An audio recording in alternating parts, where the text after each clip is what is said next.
Happening now, multiple building renovations in Calumet. One is nearly completed, but another project is in desperate need of your help. TV6's Houghton Hancock Bureau reporter Colin Jackson gives us an inside look at these buildings and how they impact the Calumet community.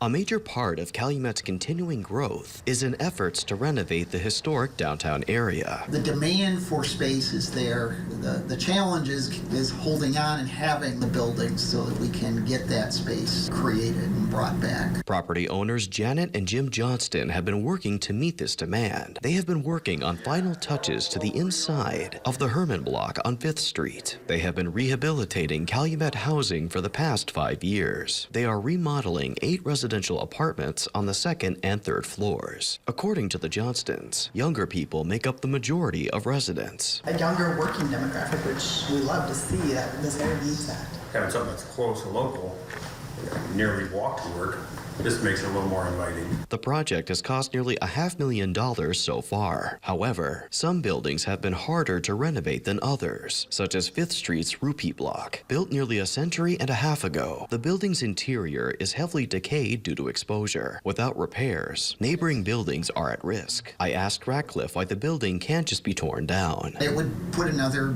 big hole in the fabric of the downtown. This is a downtown that we've been working on for the last 8 years or so to hold on to buildings and get them rehabilitated. Ratcliffe also notes that the building's historical facade is symbolic of the downtown. Keeping history alive is also a motivator for the Johnstons' renovations. You don't get the character. Yes. You don't get the history. You don't get the love that especially the community has for it. We attempted to maintain as much of the character as possible. Ratcliffe says the current goal is to raise $150,000 to reinforce the back half of the Rupee building to prevent collapse. Once this step is complete, the back half would be removed completely, and a new wall and roof would be built on the remaining half. This would cost $700,000. We're looking for the generosity of our community and people that love history and love beautiful buildings to come forward and help us save this one. These changes are just some of Calumet's continuing efforts to become a better place to live. Colin Jackson, TV6 News, Calumet.